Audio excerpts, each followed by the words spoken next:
आज हम पढ़ेंगे मिट्रल स्टेनोसिस।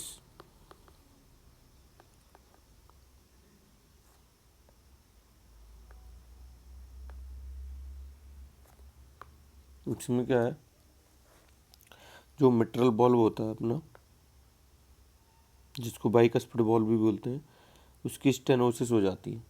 मतलब stenosis mean narrowing.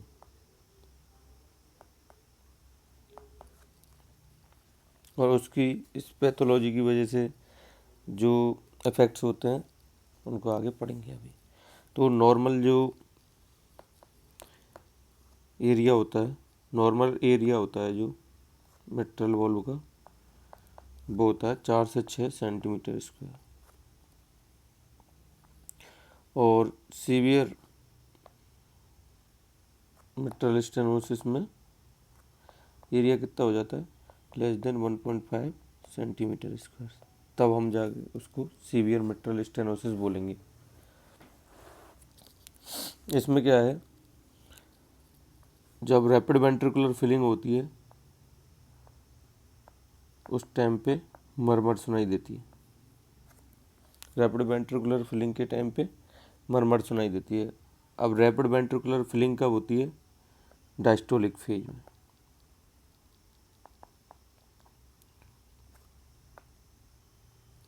Rapid ventricular filling होती है डायस्टोलिक फेज में।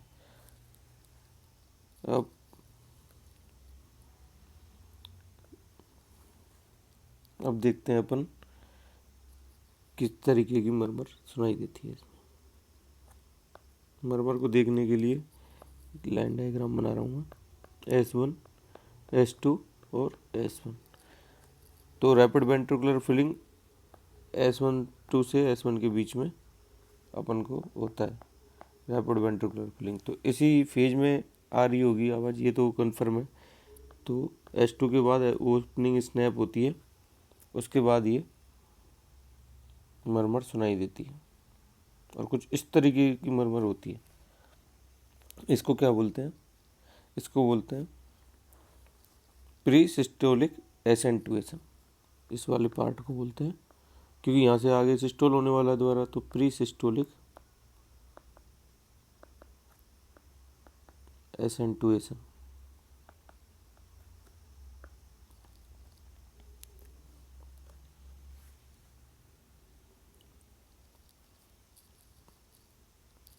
तो mid diastolic murmur with pre systolic accentuation, ये मरमर आती है। इसमें अपन को याद रखना है मरमर कौन सी आती है, तो ये मरमर आती है।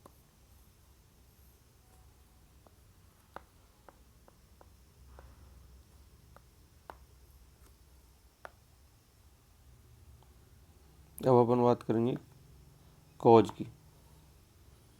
तो कॉज क्या है, मिट्रल स्टेनोसिस का कॉज।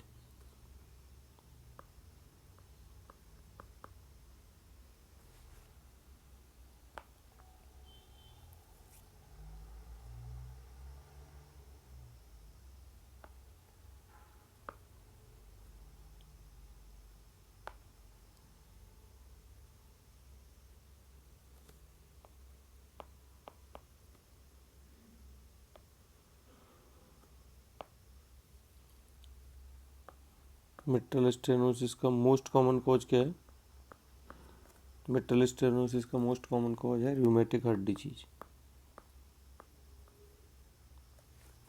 रूमेटिक हार्ट डिजीज और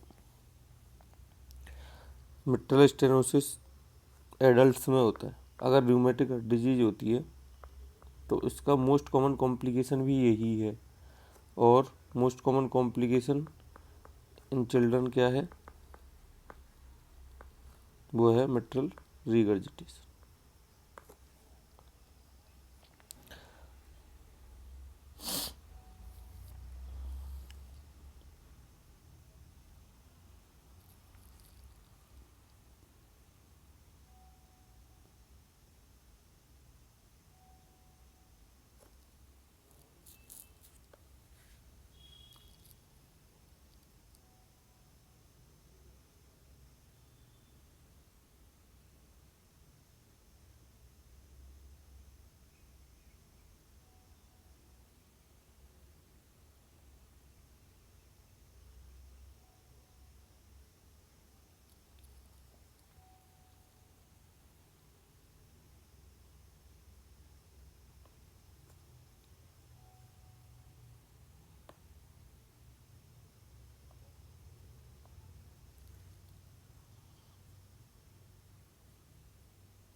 अब हम देखेंगे mitral stenosis after a time, after a long time या after a time mitral stenosis बढ़ती जाती है, नैरोइंग बढ़ जाएगी। जैसे जैसे नैरोइंग बढ़ती जाती है कॉम्प्लिकेशन भी बढ़ते जाते हैं, तो मरमर का ड्यूरेशन भी बढ़ जाता है।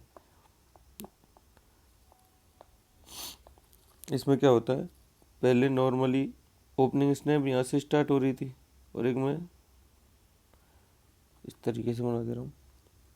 अब जब थोड़े दिन बाद जब मिट्रल स्टेनोसिस सीवियर हो जाएगी तो ओपनिंग स्नैप भी शिफ्ट हो जाती है लेफ्ट में, और इस तरीके से एक नई मरमर आती है जिसकी ड्यूरेशन बढ़ी हुई होती है, तो इसको बोलते हैं सीवियर मिट्रल स्टेनोसिस। इसमें अब S2 की बात करते हैं।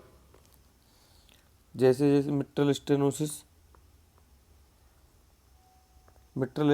में फोर्स ऑफ द कॉन्ट्रैक्शन बढ़ जाएगा एट्रिया का, लेफ्ट एट्रिया का, तो S2 की साउंड भी लाउड आएगी, तो इसमें सुनाई देगी हमें लाउड S2, लाउड S2 सुनाई देगी। अब उसकी वजह से देख लेते हैं क्लिनिकल फीचर्स। मिट्रल स्टेनोसिस की वजह से जो क्लिनिकल फीचर्स आएंगे उन पे बात करते हैं। तो इसके कुछ मोस्ट कॉमन क्लिनिकल फीचर्स हैं जो हैं डिस्निया ऑन एक्सर्शन। इसमें जब भी पेशेंट थोड़ा भी कुछ कुछ वॉकिंग डिस्टेंस भी अगर कवर करता है तो उसमें उसको सांस लेने में दिक्कत आने लगती है, ऑर्थोपनिया। तीसरा रहेगा पैरोक्सिमल नॉक्टर्नल डिस्निया। चौथा रहेगा लेफ्ट एट्रिया डायलेशन। एट्रिया के डायलेटेशन की वजह से कुछ कॉम्प्लिकेशंस भी आएंगे, like hoarseness of voice, atrial hoarseness of voice. ये किसकी वजह से होता है, रिकरेंट लेरेंजियल नर्व में इंजरी की वजह से या फिर कंप्रेशन की वजह से। दूसरा होता है एट्रियल फिब्रिलेशन। इसकी वजह से क्या होता है, फिब्रिलेशन, एट्रियल फिब्रिलेशन का भी कॉम्प्लिकेशन है कि इसमें क्लॉट्स बनने लग जाते हैं और वो स्ट्रोक क्रिएट कराते हैं, एम्बोलिक स्ट्रोक। और लास्ट एंड लीस्ट है पल्मोनरी आर्टरी हाइपरटेंशन। उसकी वजह से क्या होगा, एक्सरसाइज इंटॉलरेंस और ankle oedema.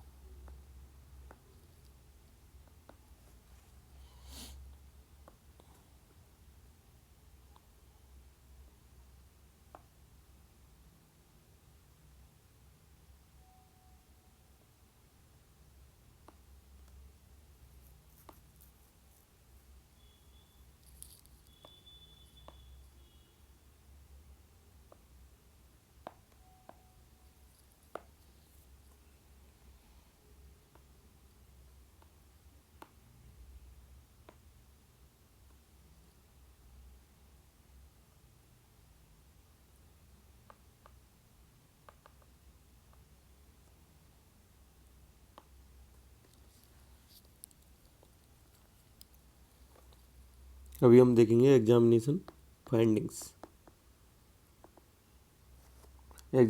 Findings of mitral stenosis.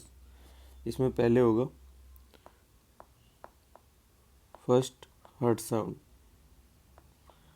अभी मैंने थोड़ी देर पहले जो S2 बताया था वो मैं S1 की बात कर रहा था, थोड़ा कन्फ्यूजन हो गया है। तो जो S2 है उसकी जगह अपन को S1 लिख लेना है वहाँ पे लास्ट स्लाइड पे। तो फर्स्ट हार्ट साउंड जो S1 रहेगा वो लाउड रहेगा।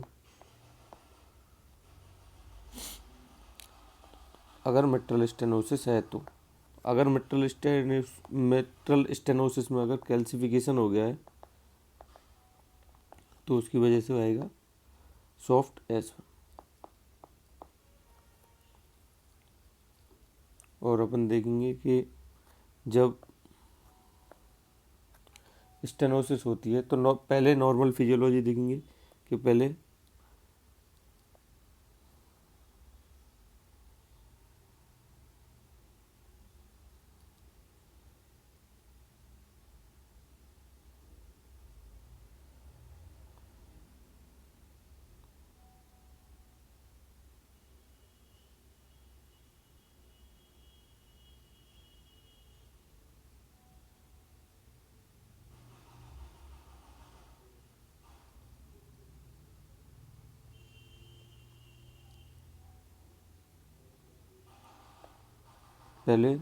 मिट्रल वॉल्व और फिर ट्राइकस्पिड वॉल्व ओपन क्लोज होता है।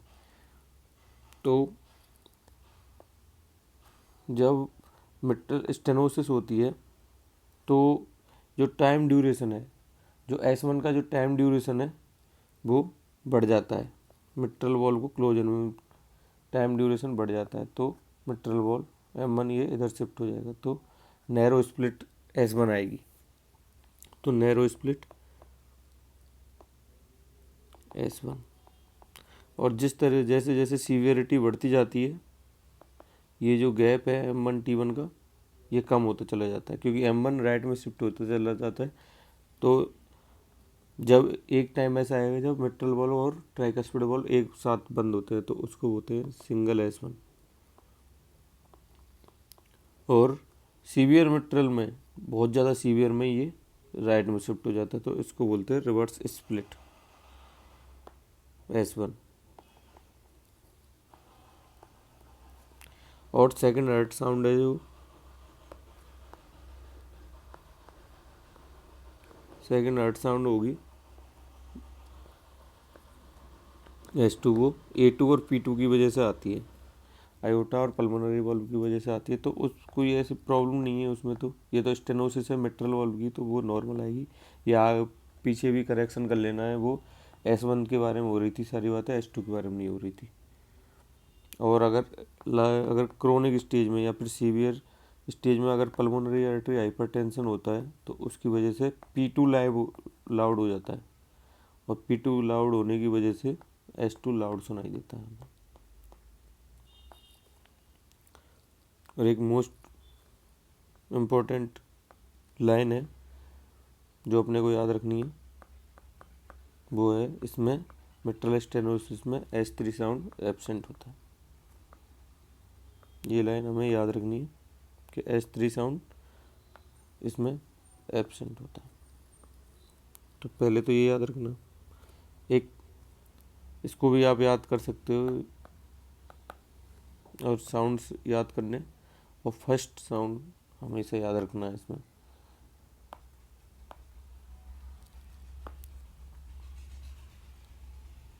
जो मरमर की बात करेंगे तो हो चुकी है, मरमर की बात कर चुके हैं अपन। Mid diastolic murmur associated with pre systolic accentuation. एक बार फिर से मैं बना देता हूँ ये डायग्राम, बार बार में बनाओगे तो जल्दी याद हो जाएगा। ओपनिंग इसने इस तरीके से या इसके बाद हम देखेंगे वर्कअप। क्या वर्कअप रहेगा?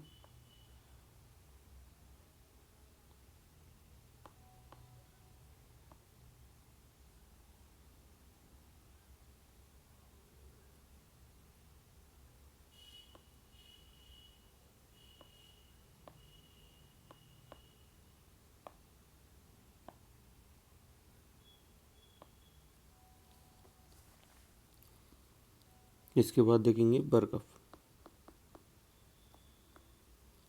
वर्कअप में सबसे पहले ईसीजी कराएंगे इस पेशेंट का। इस ईसीजी में हमें क्या दिखेगा? ईसीजी में हमें जो S1 है, अब आप देखो जो नैरोइंग हुई है मिट्रल वॉल्व की वजह से, तो उसकी वजह से जो ब्लड का जो ड्यूरेशन है एट्रिया से वेंट्रिकुलर में जाने का, वो ऑब्वियसली बढ़ेगा, ये तो आपको सबको पता चल जाएगा। किसी भी पाइप से अगर नैरोइंग हो जाती है, किसी भी पाइप में आप अगर किसी पाइप को अगर पकड़ के रखते हो बीच से, तो उसकी नैरोइंग की वजह से पानी है जो आगे जाके प्रेशर बढ़ने के साथ कम हो जाता है। जिस जगह से आप पकड़ो उस जगह से प्रेशर बढ़ जाता है और उसके आगे और पीछे प्रेशर कम हो जाता है, तो वहाँ से जो वाटर है उसको निकलने में टाइम ड्यूरेशन हो है उसका बढ़ जाता है। तो इसी तरह से इसमें होगा। तो इसमें दो फाइंडिंग्स मिलती है। पहली फाइंडिंग मिलेगी पी मिट्रेल। पी मिट्रेल का मतलब क्या होता है, जो नॉर्मल साउंड, जो ईसीजी पे जो नॉर्मल पी वेव का जो ड्यूरेशन है वो लेस देन 120 मिली सेकेंड होता है। तो इसमें 120 से ज़्यादा हो जाएगा, इसको बोलते हैं पी मिट्रेल। दूसरा है पी पल्मोनिल। पी पल्मोनिल क्यों होगा? पी पल्मोनिल इसलिए होगा क्योंकि फोर्स ऑफ द कॉन्ट्रैक्शन होगा जो एट्रिया का, वो भी बढ़ जाएगा, तो उसकी वजह से हाइट पी वेव की बढ़ जाएगी मोर देन 2.5 mm। दूसरा रहेगा चेस्ट एक्सरे।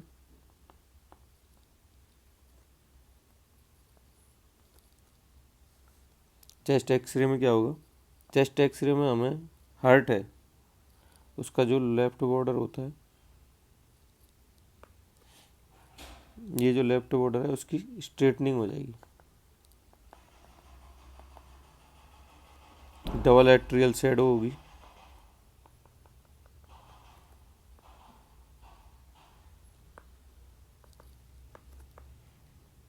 और लेफ्ट एट्रिया का एनलार्जमेंट हो जाएगा। ये है लेफ्ट एट्रिया, इसका एनलार्जमेंट हो जाता है। और इसकी वजह से जैसे लेफ्ट एट्रिया का एनलार्जमेंट होता है तो लेफ्ट एट्रिया के लेवल पे ट्रैकिया बाइफरकेट करती है। तो जिस तरीके से ये इधर पुश होगा राइट साइड में, इधर ये इधर पुश होगा तो इस एंगल को ये बढ़ा देगा। तो इसको बोलते हैं कैराइनल एंगल। कैराइनल एंगल इसकी एंगल होता है ये बढ़ जाता है। नॉर्मल कैराइनल एंगल होता है 60 से 70 डिग्री और ये इससे ज़्यादा हो जाता है। तीसरी फाइंडिंग है वो आएगी ट्रांसथोरेसिक इकोकार्डियोग्राफी। ये इन्वेस्टिगेशन ऑफ चॉइस रहेगा इसमें। और इसमें जो हमें पता चलेगा या इसमें जो फाइंडिंग आएगी उसको हमें याद कर लेना है। इसमें कैंडल फ्लेम जेट और हॉकी स्टिक साइन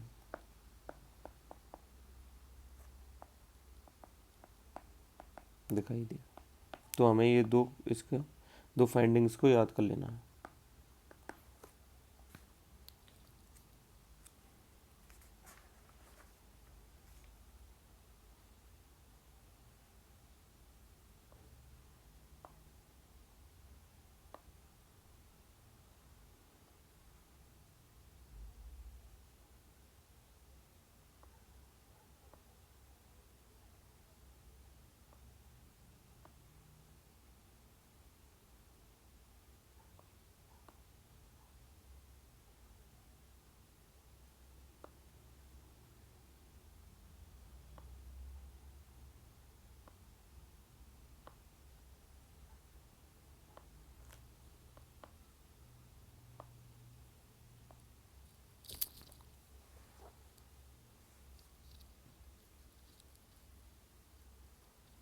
अब देखेंगे हम management.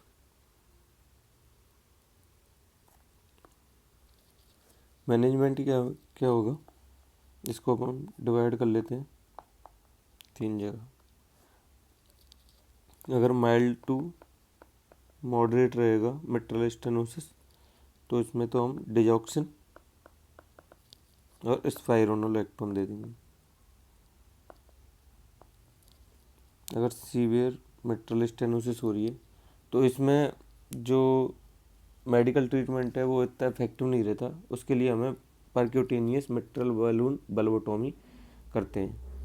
Percutaneous mitral balloon valvotomy. तो ये सीवियर मिट्रल स्टेनोसिस के लिए होती है। उसके बाद अगर पल्मोनरी आर्टरी हाइपरटेंशन अगर मिट्रल स्टेनोसिस में मिलती है तो उसमें ड्रग ऑफ चॉइस रहती है एम्ब्रीसेंटन।